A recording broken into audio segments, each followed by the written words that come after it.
Shri Swami hello. समर्थ ताई. श्री स्वामी समर्थ. बोला ताई. काय टायमिंगच जुळना अनुभव शेअर करायला. अनुभव आपला खरा टायमिंग रात्रीचाच आहे ना ताई? आहे पण ती मला जमाना झाले. काय होतं मिस्टर येते तर संध्याकाळी 9 वाजता. अच्छा, अच्छा. हां, हां. त्याच्यामुळे ते जुळतच नाही. बरोबर. म्हणून मग बरं मी कशा काय आहात? बऱ्याच ज्यांचं दिवसानं जुळत फोन नाही ना केला. त्यांच्यासाठीच दिवसा घेते. खूप दिवस तेच. झाले तुमचा फोन नव्हता ना? हो तेच की अनुभव भरपूर आहे. ते आता नवीन अनुभव हां, 2 घेतलंसा तर बरं होईल कारण खूप मोठा आहे ते अनुभव. मग थोडं-थोडं सांगता की सगळंच सांगता? सांगा तुम्हाला नाही कसं. म्हणजे 2 होतील. एकात काही होणार नाही. अच्छा, अच्छा. चालेल ना मग. सांगू का मग आता? हो, स्वामींनी सांगा. मला दृष्टांत दिला. आधी त्यांच्या चरणी साष्टांग दंडवत महाराजांच्या चरणी. बापरे! तर हं. त्यांनी मला दृष्टांत दिलं त्याच्याबद्दल सांगते.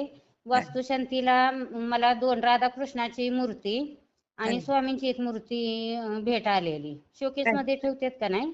हां, हां, हां. तशी. तशा. तर आता घराला जवळ-जवळ 2-2.5 वर्ष झाली. बरोबर. हां. पण त्या दोन्ही कोपऱ्यात मी ठेवलेल्या होत्या.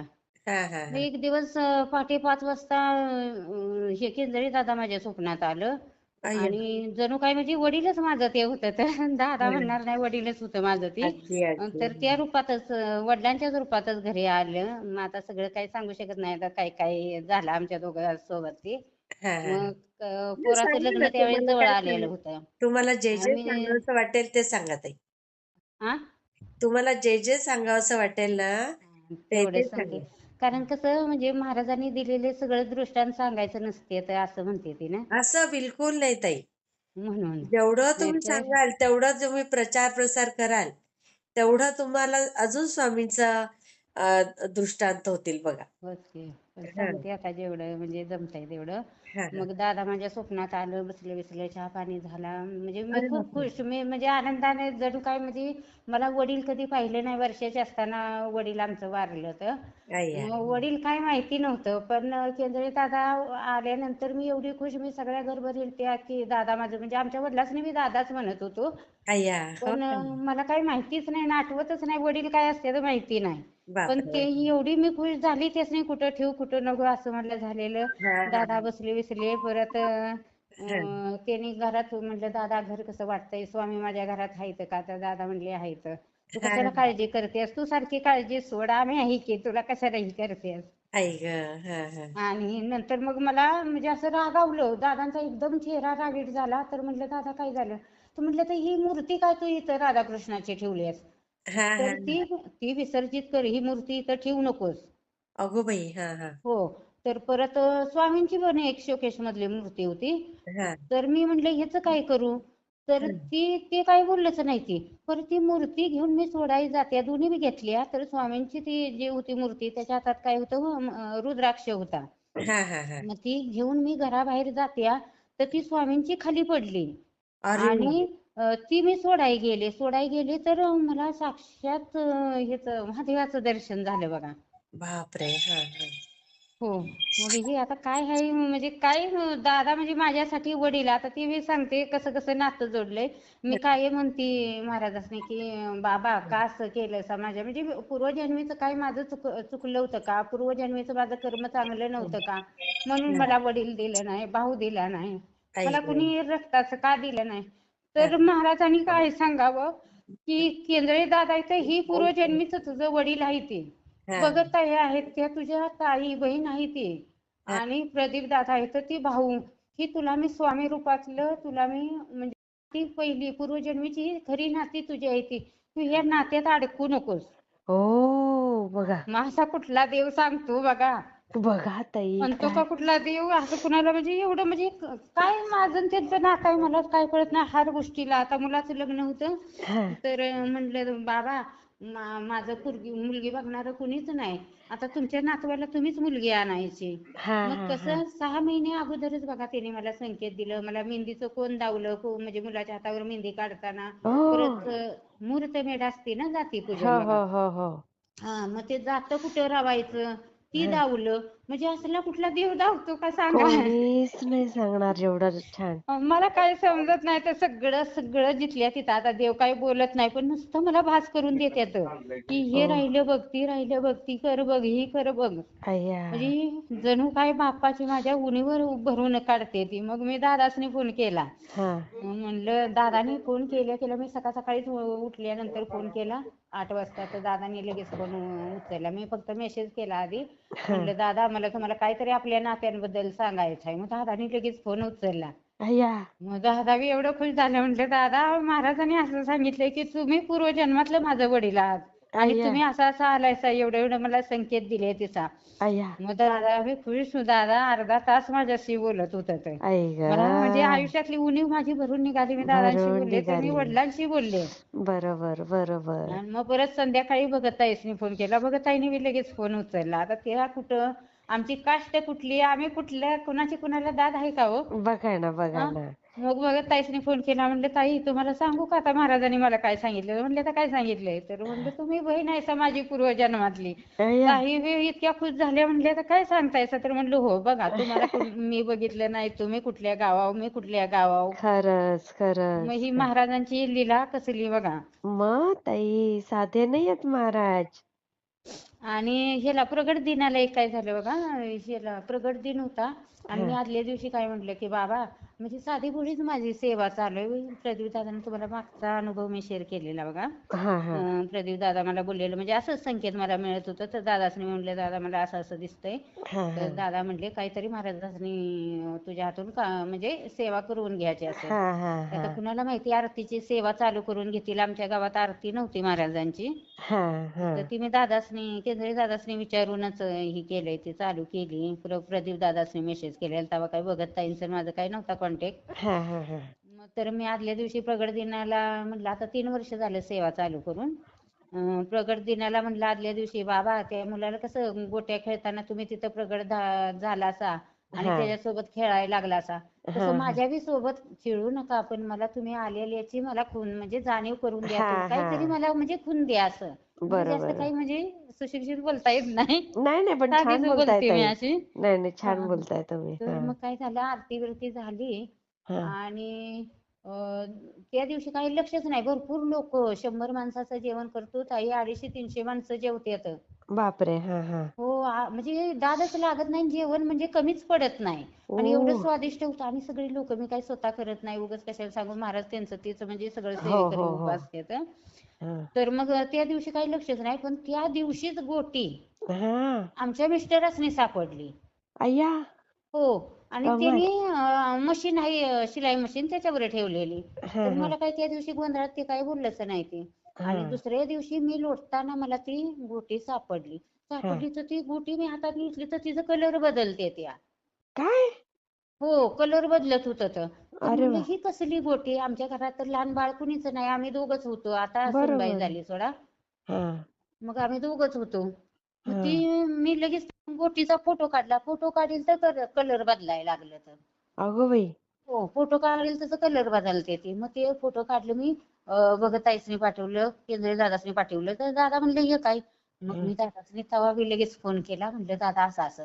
मग हं. दादा म्हणले स्वामींनीच तुला तर तू म्हणलीस ना तुझं येडं बोलणंच त्यासनी आवडतं या. हो तर म्हणलं तर म्हणून तुला ती प्रचिती दिल्या. ती गोटी जपून ठेवली मी तशीच. अरे वा. मला फोटो पाठवा हा, ताई. पाठवते. हा हा भरपूर अनुभव मला शेअर करायचा आहे पण काही वेळच नसतो. हा. परत काय झालं त्याच्या अगोदर प्रगट दिनाच्या अगोदर म्हणलं बाबा नातवाचं लग्न आहे खरं. पण हा. मला बाप नाही भाऊ नाही. मला माहेर कोण करील. बरोबर. आणि तर आई पण म्हणलं ताई आई पण नाही. आहे की पण आता तिचं म्हणजे हातावलंच पोट व. थकले असेल आणि वय. तर मग प्रगट दिन झाला तर ह्या प्रगट दिनाला काय केलं की कुणाकुंडच म्हणलं पैसे कुणीही द्यायचं नाही. कुणाला द्यायचं आहे त्यांनी वस्तू द्या. बरोबर. असं हा. केलं. पण मनात माझ्या एक विचार आला की बाबा म्हणलं मला 2-2.5 हजाराची साडी पाहिजे.